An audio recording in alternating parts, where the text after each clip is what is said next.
E cara, uma parada que eu quero trocar ideia com você é o seguinte, porque sempre é muito foda pra mim quando eu recebo algum cara que trilhou sucesso, principalmente no rock nacional.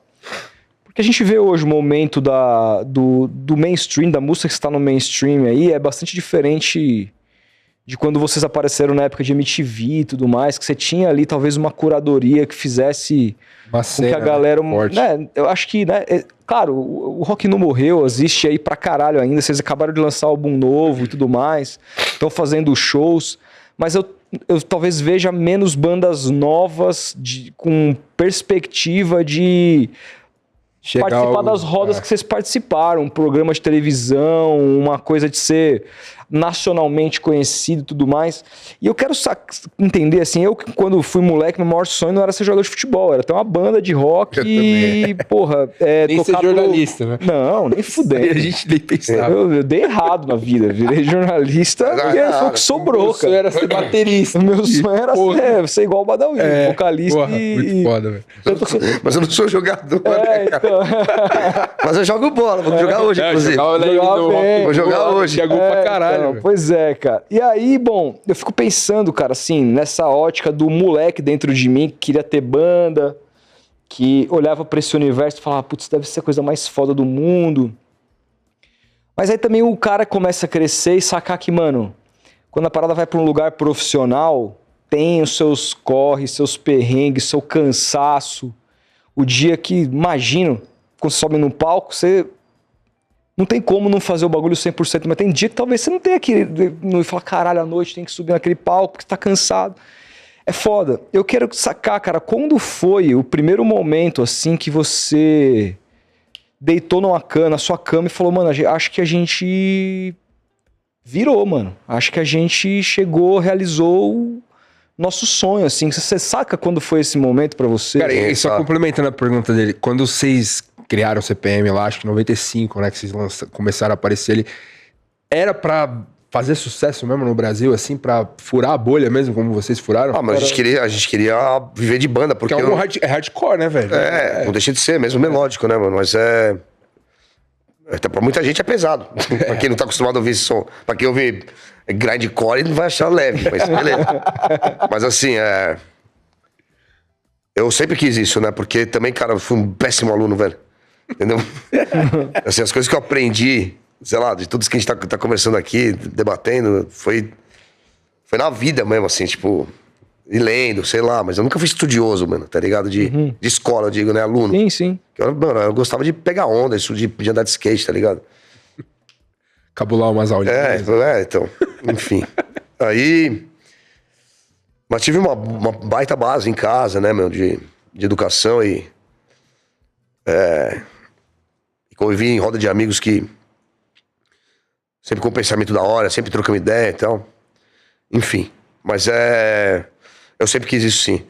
E teve 2 momentos, assim, que eu percebi que a banda ia crescer. Foi quando a gente lançou o disco Alguns Quilômetros de Lugar Nenhum, que era de forma independente, antes de gravadora, em 99. E a gente fez o lançamento desse disco lá no Hangar 110, no Bom Retiro. E tinha fila pra fora, assim, gente pra fora. Eu falei, porra, mano, se a gente acabou de lançar um disco sozinho, a gente mesmo bancando, a banda nem tá pronta direito ainda, e já tá bombando assim, falei, cara, vai rolar.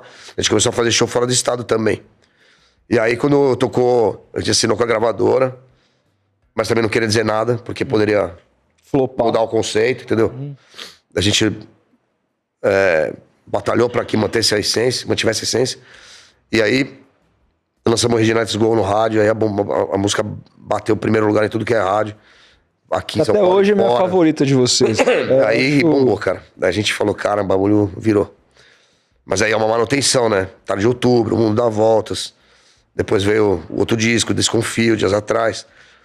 Mas realmente a banda sempre se preocupou demais, assim, mesmo se tornando profissional. Que a decisão era sempre nossa, afinal, né? E sempre a gente trabalhou escolhendo muito bem os passos, assim, sabe? Porque um erro pode ser destruidor. Então a gente teve a manha de conduzir a carreira, né? Mesmo com percalços que a gente teve, que são inevitáveis, mas... A gente... Acho que o grande segredo é você escolher bem os passos sabe? Não agir na emoção. ter tesão naquilo, mas agir de forma pragmática também, muitas vezes, sabe? Negar uma coisa ou outra é importante também. Mas agora assim, aquele lance da televisão, isso não vai ter mais. Até tem aí um programa ou outro, mas... Tipo, gente, eu nem quero mais fazer isso, cara, sabe? Eu acho que na época era mais legal, assim, os programas eram legais, MTV era foda demais, sabe? Teve coisas na Globo que a gente fez que foram interessantes. Mas, cara, hoje em dia eu não tenho mais vontade de fazer esse tipo de programa de TV aberta, assim, sabe, mano? Você acha que Mas não é cuspir no prato, sei lá. Não, eu concordo. A banda tá num outro momento, assim, a gente tem uma conexão muito forte com o nosso público. Os shows estão sempre cheios, a gente vende uma quantidade muito boa de shows. Sabe, com um cachê legal. Então, mano, a gente tá confortável, mas independentemente da vontade de vocês de estarem nesses lugares, não é um pouco prejudicial pra cena do rock nacional não ter nem a possibilidade de bandas novas vislumbrar, cara? Porque antigamente... Mano, mas eu já fiz muita coisa pela cena e a cena, faço isso. Eu tenho um selo, né, mano? Uhum. Eu tenho um selo Repetente Records que lança um monte de banda foda. Que estão numa cena alternativa. Mas o underground tá muito forte hoje em dia, cara. Sim. Tem bandas aí que estão trabalhando, ganhando grana. Podem não ter a exposição tão grande, mas tem público, mano. Tem a internet, né? Entendeu? Você pega uma banda como o Pense, por exemplo, cara, uma banda que tem o seu público, lota shows, entendeu? Chuva Negra, sabe? Tem bandas aí boas, Fibonacci. Os caras estão... Você não precisa estar numa visibilidade de mainstream pra você fazer uma grana, tá ligado? E continuar tocando. É lógico, tem bandas que precisam ter um outro emprego, paralelo. Às vezes por escolha mesmo, né, cara? Cada um escolhe seu caminho, né? Mas assim... Aquela época com VMB, mano, sabe? Nossa. Isso aí era outra época, mano. Não tem mais. Pariu. Só que assim, tem outros artistas que também vieram de uma cena underground que não tem nada a ver com a gente. Que é o trap, por exemplo, e o funk. Que hoje ganham dinheiro de verdade. Violento, é. Só na internet, entendeu? Só na Eu internet. vi você comentando, não lembro onde, você falou que o funk e o rock se assemelham um pouco, assim. Não na sonoridade, obviamente, né? Mas no conceito, né? Eu acho que são questões sociais presentes, né, mano? Tipo, tem formas de dizer isso, né? Mas o rap também vem disso, né, mano? Tipo, o começo do punk aqui em São Paulo, no Brasil, ou no mundo, sempre foi pra reivindicar coisas pra pessoas com menos direitos, entendeu? O rap tem isso também, o funk também. É uma manifestação cultural de uma classe mais baixa muito importante, né, mano? Sim. Cara, o hardcore é o meu som favorito, cara. Então... O CPM pra mim é escola, cara. Então essa é a minha escola também. Mas eu sempre escutei muito rap, né? O trap eu gosto de algumas coisas e tal, mas... que eu sou, sei lá, a minha maior veia musical vem dos anos 90, então... Que é o que eu não vivi aquilo, então eu escuto muito rap, né? Eu gosto bastante. Escuto tudo, né? Eu gosto de samba pra caralho também, né?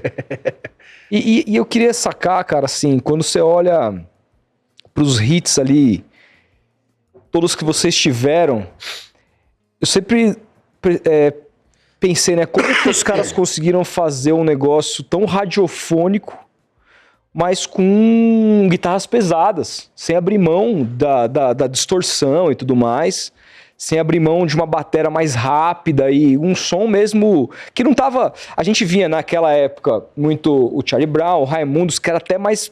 Era bem pesado também, mas o Raimundos até um pouco menos. As músicas que tocavam na rádio do Raimundos eram aquelas mais tranquilas, pelo que eu me lembro, assim. E o Charlie Brown tinha uma pegada mais reggae, uma coisa mais, né?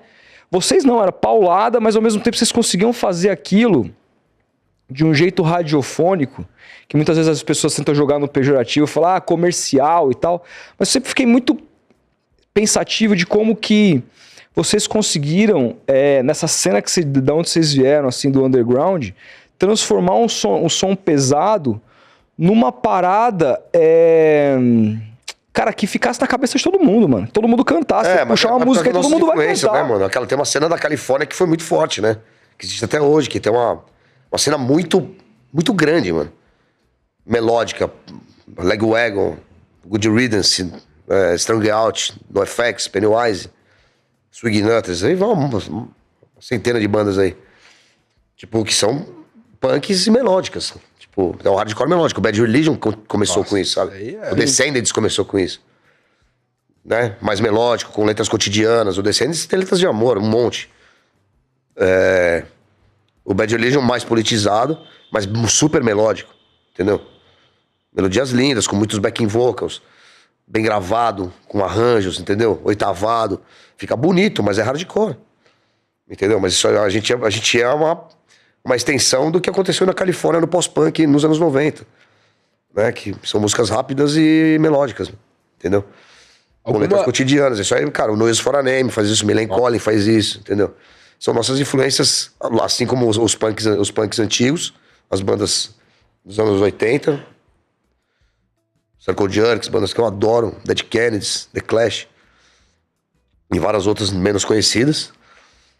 E essa cena que veio, né, a partir de 89, não, antes até, 85 pra frente, mais melódica, né, com Bad Religion, com NoFX, que pegaram esse caminho de músicas mais técnicas, né, com muito arranjos e muito backing vocals, com o chamado Ozenaz, né, tipo, que são os coros, e fica um pouco mais, não é polido, mano, mas fica mais agradável de ouvir pra quem não é desse rolê, porque tem as melodias que são assoviáveis.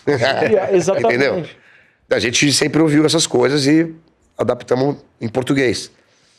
E mas eu tenho um grande lance, assim, que isso foi determinante, eu acredito. Porque eu não falava inglês na época e eu trabalhava na rua, já contei isso 1000 vezes. E eu ficava botando as bandas que eu gosto, Face to Face, as bandas gringas. E eu já tinha banda. E eu ficava, tipo, jogando umas frases em português nas melodias dos caras, assim, pra pegar o jeito de cantar na métrica, né? Uhum. Tá ligado? Tipo. Aí quando. Tem muita gente que quando ouve meio baixo, assim, parece que tá cantando em inglês, por causa das métricas, entendeu? Então isso destoou um pouco do que era o rock brasileiro ali naquele momento. Que já tinha uma maneira já meio pré-determinada, né? Que dessas bandas, né? Com Tijuana, com Charlie Brown, uma postação de voz já. Que também é legal, mano. Também é legal, só que é um caminho que já existia ali deles. Né? E que vem coisa do Legião, né? Que é uma coisa mais, né? Que tem um aspecto meio brasileiro mesmo, né? Sim, sim. Mas eu vejo, por exemplo, o Paralamas, eu vejo como se eu estivesse ouvindo umas músicas de Specials, tá ligado? Então tem as influências, mano. Então eu consegui pegar esse tipo de métrica, cara, pra fazer as letras. E aí eu fui criando a minha fórmula de escrever. E deu certo, né? Vocês foram os primeiros no Brasil a cantar hardcore em português? Ou foi junto com o Dead Fish? O Dead Fish já é mais antigo, né? Eles já tinham o Sirva-se, que é o primeiro disco deles. A gente tava ainda na segunda demo, em 98. Eles, inclusive, mandaram pra gente pelo correio, a gente trocou, né? Então, mandamos um demo pra eles. Foi a primeira vez que a gente se falou, né? Acho que foi 98, por aí. E eles tinham metade em inglês, metade em português, né? Mas eu sou muito reticente em falar os primeiros, sabe? Acho que sou um pouco arrogante. Mas a gente conseguiu fazer de um jeito. O Reitinho não cantava em português, mas já tinha o Reitinho, já tinha o Garage Fuzz, bandas que já faziam esse mesmo som que tava rolando fora. Mas em inglês, são influências nossas também. Em português, a gente foi um dos primeiros a conseguir colocar. Deu uma destravada em muita gente, né? Perdeu o medo de escrever em português. Mas não sei se fomos os primeiros, porque eu acho que no punk dos anos 80 no Brasil também, se pegar o Cólera também, Sim. por mais que tem um aspecto punk, assim, tem melodia,